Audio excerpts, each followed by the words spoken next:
As we begin today, the first thing I'd like to share is the heartfelt thoughts and prayers of the entire football program are with Austin Corbet's family, the freshman baseball player that passed away tragically this weekend. I learned about it Saturday morning before the game. Unfortunately, a freshman football player on our team was a roommate of Austin's. And it really puts everything else in perspective pretty quickly. And there's nothing, the tragic loss of a college kid is just, it's difficult to deal with. So we're thinking about our baseball program, his teammates, we're thinking about his family, and then, you know, anybody on campus that was a friend. It's a very difficult deal, and like I said, we are thinking of everybody involved. As we head off this weekend, we're on the road at Wyoming. The trip to Laramie will be a challenge, no doubt. I'm aware of their record, but when you look at the film, the record doesn't jive, because you see very good players on film, you see great physicality, you see great effort. When you study their personnel, you know, their quarterback leads the Mountain West in total offense.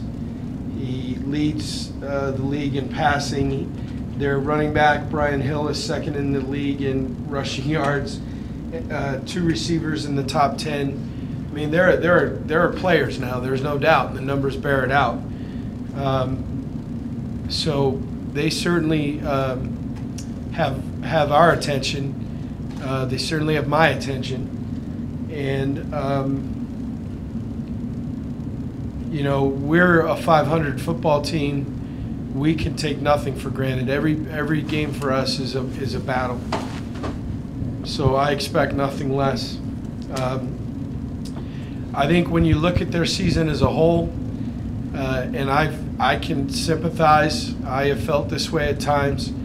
They've had some really bad luck. I mean, there are games that are one-score games. They're fighting their tails off, and they have an ill-timed penalty. I can think back to the New Mexico game. They are right in it. It's a one-score game. I believe they throw a touchdown pass, and they get called for offensive pass interference. They've had some ill-timed turnovers. They're going in to score against Air Force, and a ball gets put on the ground. And frankly, they've been, like other teams, have been dealing with the injury bug. And I think at one point I read that Coach Bowl said they've had upwards of 15 concussions this year. And when you lose, concussions aren't sprained ankles. I mean, guys don't bounce back 3 days later. I mean, that's serious stuff. I sympathize. I felt at times the same way, that just when you felt like you were making some headway and ready to do something good, either in a play, a series, a game, you know, something unfortunate and ill-timed happens. I have a great deal of respect for Coach Bowl and their staff.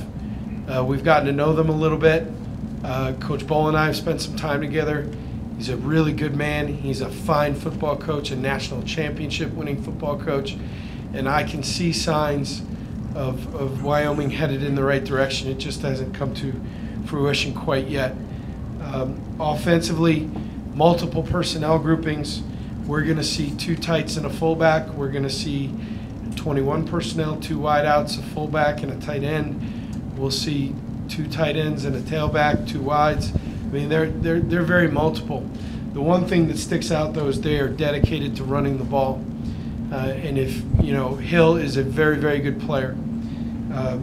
They are creative in the way that they run the ball. They have stuff schemed up from week to week. I think they do a very nice job. And their offense produces a lot of yards. They just haven't been able to translate it into scoring offense yet, but it produces a lot of yards. And like I said, you can't look at the film and the first guy that sticks out to you is Brian Hill, is an excellent tailback. He can run inside, outside. They run some wildcat with him. He's a very good player. Cameron Kaufman is, you know, a redshirt senior, but also the third different quarterback that they played this year, but is playing well. He's had a couple of unfortunate interceptions, but he's playing well. The receiver, Malhart, 83, is 6'6", 215. So now he's a matchup problem, and he's one of the leading receivers in the league. And then Tanner Gentry is the smaller wideout at 6'2", 201, who is also incredibly productive. So offensively, they got guys, and we're going to have our hands full. Defensively, they base out of a 4-3, less, less variation than we're going to see in past weeks. They kind of line up how they line up. More zone coverage than we've seen in the last couple of weeks, I'm assuming. They're young in their defensive backfield, although certainly we can sympathize towards that. More experienced than the front seven. They're sound.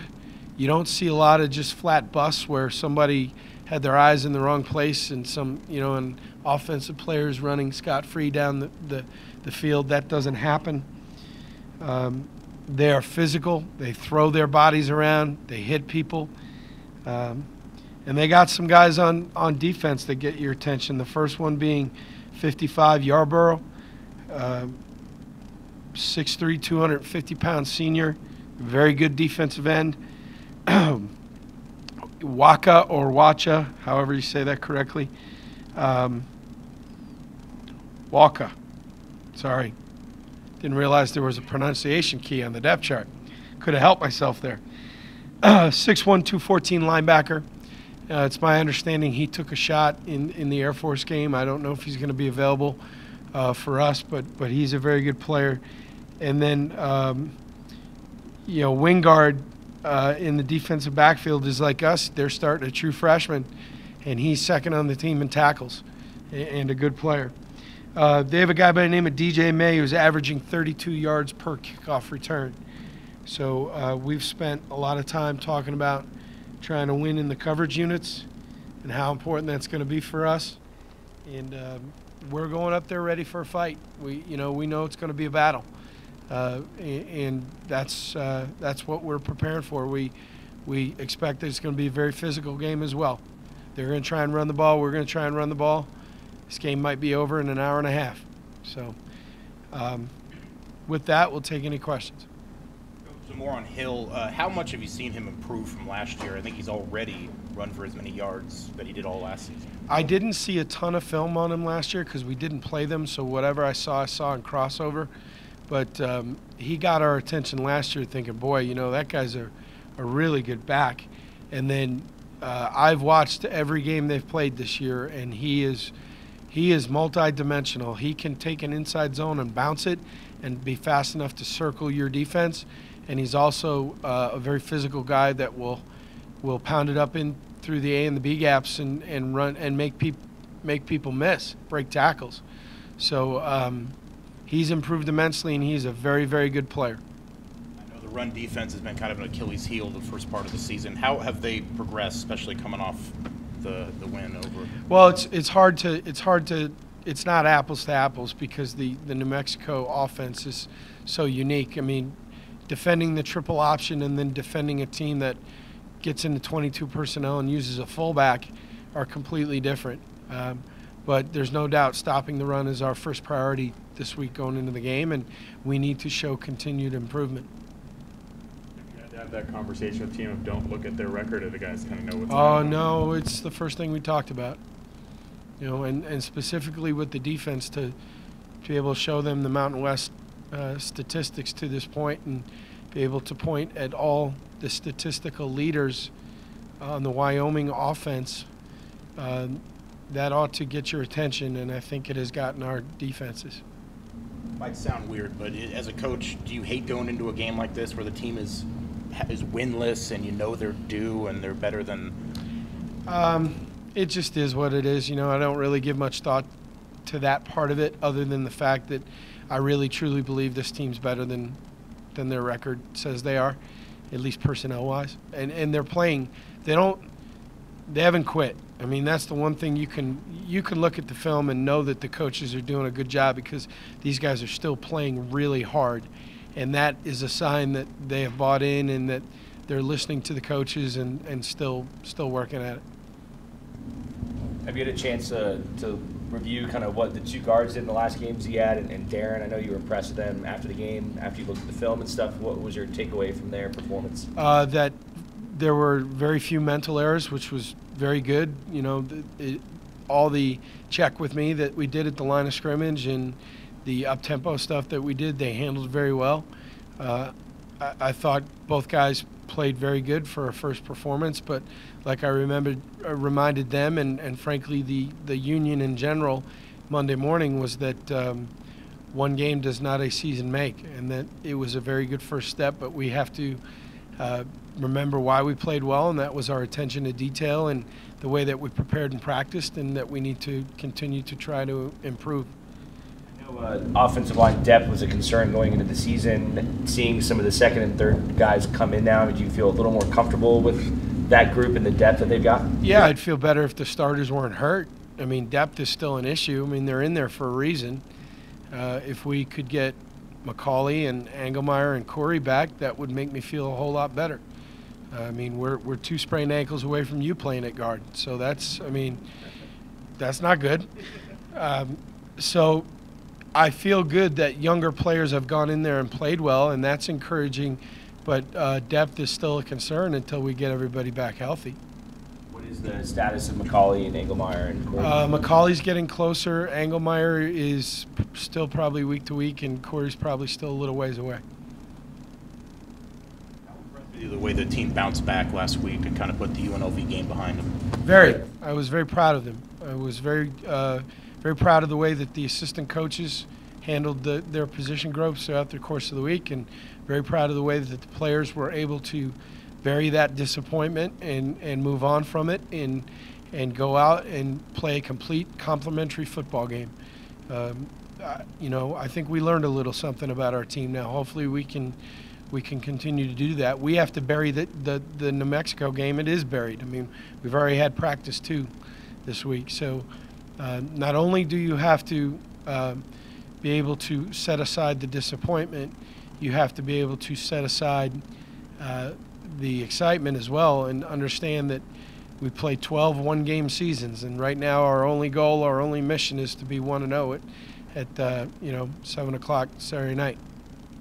Is there renewed confidence around the team? I would imagine that there is. I sense a little bit. I think that's only human nature, that when you go out and play well, it erases a little bit of the self-doubt. I don't think that's unique to sports. I think that's kind of anybody. When you enjoy a little bit of success and maybe feel like you got over the hump a little bit, it erases some of the self-doubt.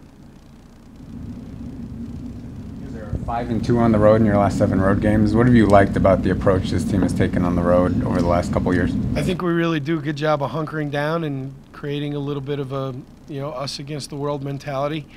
I like personally being away from the distractions of home, being on a plane together, being on a bus together, being in a hotel together. You don't have to worry about who's in on an official visit. You don't have to worry about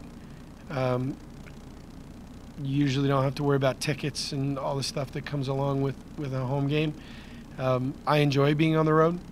I get the sense that our team likes being together on the road, and I did not realize that we were 5-2 in our last 7, but hopefully that trend can continue and we can go up to Laramie and play well. Say this is the most physical team you guys have played this season, or yes. is that stretching it? No, I think obviously Texas A&M and Arizona were physical teams just by the nature of their personnel, but this team is not trying to fool you. I mean, they're lining up with 22 personnel, 2 tight ends and 2 backs with 1 wideout out there, and it's coming downhill at you. And this would be the Mountain West version of Stanford. Very similar to San Diego State in the sense that a lot of the time, they know they're going to run it, they're going to run it, and you just gotta try and stop it. Totals, but they're 9th last in the country in points per game and last in red zone. I guess what's happened for them not turning yards into points? I think inopportune turnovers. I think inopportune penalties. They've had some struggles at the kicking position. I believe that they're 1 of 5 right now on field goals. That obviously doesn't help the situation. I think if you lose confidence in your kicker now, you're going for it on some 4th downs that normally you might not have, and that complicates matters. But there's no doubt that they can put up yards offensively, and we've got to be prepared for that, and we've got to bow up in the red zone and see if we can't force some field goal attempts. And if they choose to go for it on 4th down, we got to find a way to get a stop. A quarterback out there started at the Power 5 level and even started some games. What does he do well, and what do you have to take away from him? I think he throws the dig as good as anybody we've seen. He throws the ball in the middle of the field very well. He's a tough guy. He will stand in there and take shots in order to deliver the ball. He can make some plays with his feet, and I think he manages the offense pretty well. He's a good player. He's a good player. Is that it? All right. Thank you.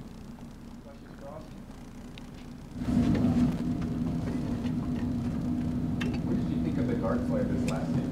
You guys started the season on the scout team, as Coach said, and looked like they played pretty well.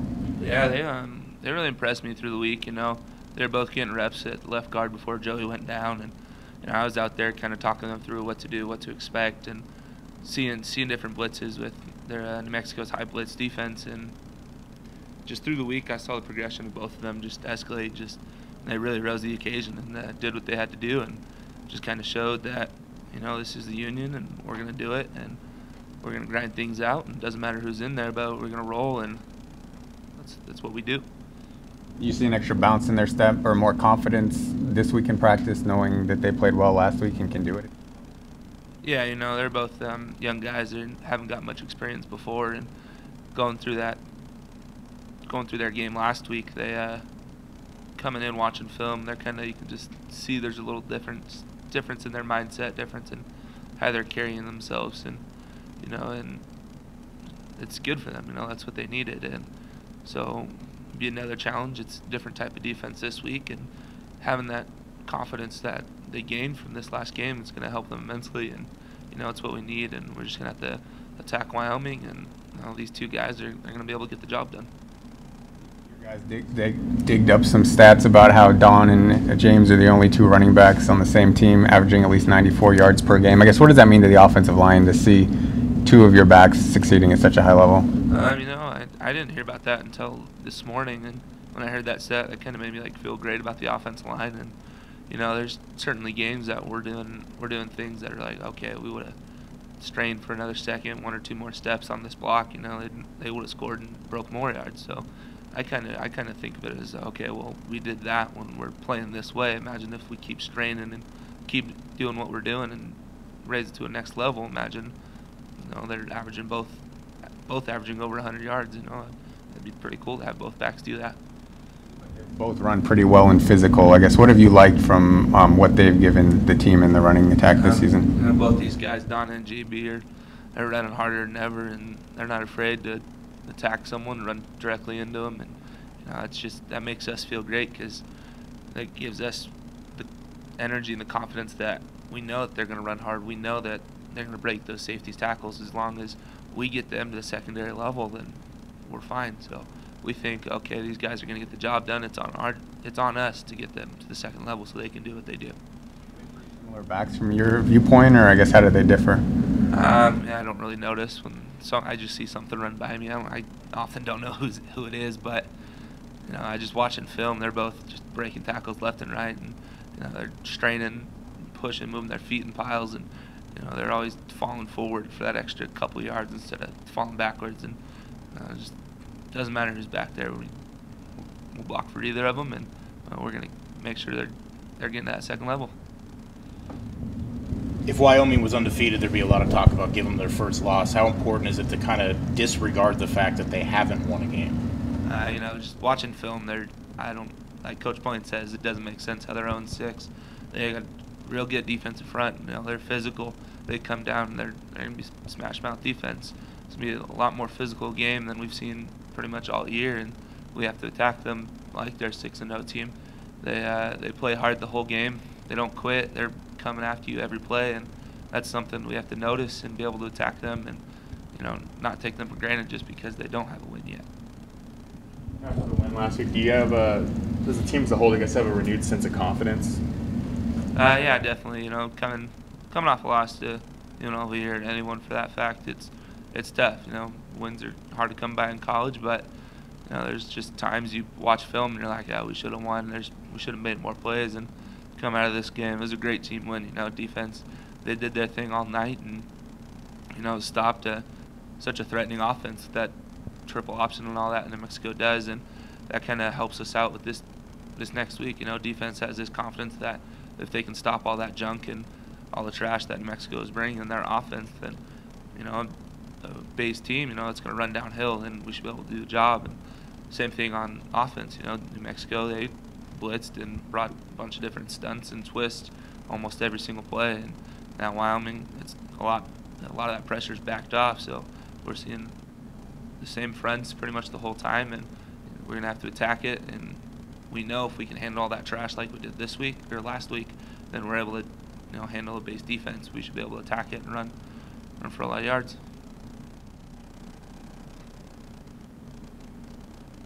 Good afternoon, gentlemen.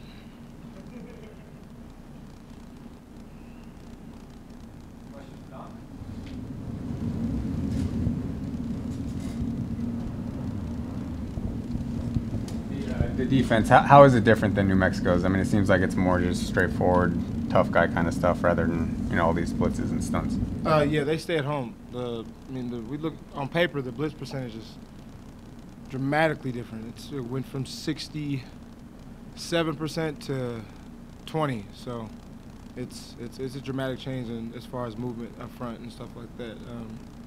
They're just a tough ball club. On defense, they're just really tough. They play base stuff, and they kind of just, you know, try their best to just go be tough and just play football, basically.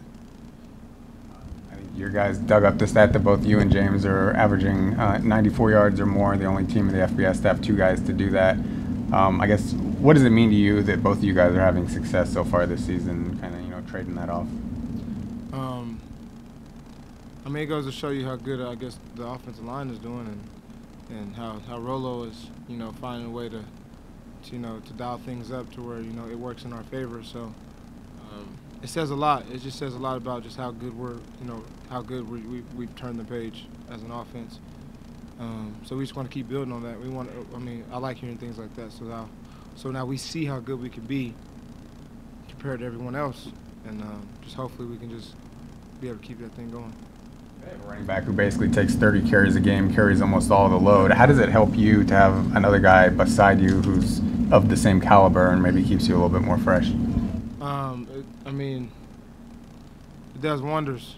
I'm telling you, I'm not as sore after games as I could be. You know, I could only imagine taking, 30, 35 plus snaps a game. I mean, not snaps, but carries a game, and that takes a toll on his body. Anybody can say what they want, but that stuff really does take a toll on you. But it's great, for me and him. We're able to, be fresh, and we're able to just go out there and be able to give the best punch we can give.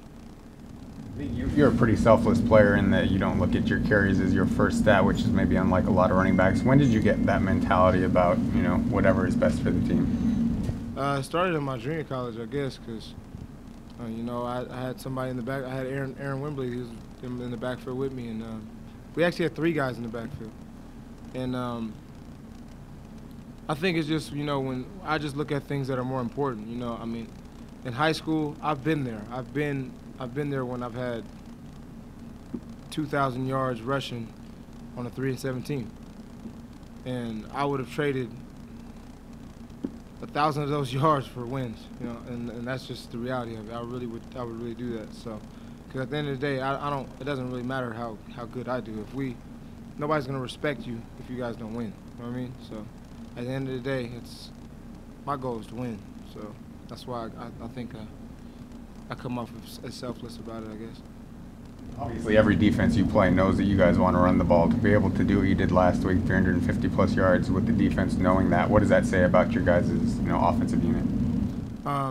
They're going to know that we want to pound the ball. They're going to know that we, and if it may not work early, we're going to keep trying to pound and make it work. And I think they're going to see that we're physical. They're going to see that we have physical backs. They're going to see we have, just a lot of tough guys, up front. We got receivers that aren't scared to block. We have receivers that are down the field blocking too. So I think they'll be able to see the film and know the kind of football that we play. And that's why I think it's going to be a really good game, because we watch the film and see the type of team they are, and that's the kind of football they play too. You're pretty close with Jericho. He's leading the Mountain West in receiving yards. What change have you seen in him, or receptions? What change have you seen in him this season? He's working like a dog. He's. I talked to him back in the summer, and he felt it was vital that he made a change, because he felt that in the past that he's just kind of selling himself short, and he made the decision that it's not all about just going out on game day and playing well. I think he's grown and matured and learned that it's important that Monday through Friday that you practice as hard as you possibly can. In the off season, you practice as hard as you can.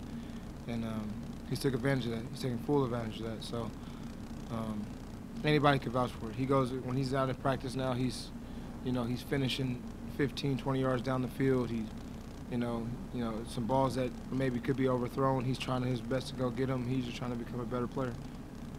He's played in practice with the sprained ankle for most of the season. What has that kind of shown, that he's gone out there and not taken a day off and say, I want to rest myself? It just shows how tough he is. But at the same time, it's just like he's surrounded by guys that's not gonna let him wilt. I pride myself in saying I haven't missed a practice, and God only knows how long. I told him, I say it to him every single day. When he says anything about his ankle, I say, dog, there's a lot of guys hurting. We ain't missed a day. And I think he kind of, that's a pride thing. You don't want to look like one of the people that are just always trying to tap out. We've got a tough group of guys, really tough. How important is it to kind of disregard the fact Wyoming hasn't won to this point? What I've learned in this game, the record could say what it is, but I'm watching Wyoming on film, and it's really it's really hard to find a reason why they're 0-6. I don't know why. That's a really good football team. Defensively, they fly around. They got great players. I'm not too sure about offense, but I know Brian, he's killing it in the run game. So I don't know why they're 0-6. So we're looking completely past that. We're looking past the fact that they're 0-6, and that's a good football team, and it's going to be a good game. You know Brian personally? My teammate Malcolm Muhammad, he plays linebacker at Wyoming, and me and him had got a chance last week to just talk, just because we were on FaceTime. We had a chance to talk, and he just said, keep balling, see us when we come down to Wyoming, and we got to talk to New Mexico a little bit, and so it should be exciting. What kind of running back is he? Oh, he's a bruiser. But at the same time, he'll run right past you. That's the cool part about it. When you mix speed and power like that, it's tough to deal with. I wish I was 6 foot tall sometimes. I really do. But I'm 5'9" on a good day.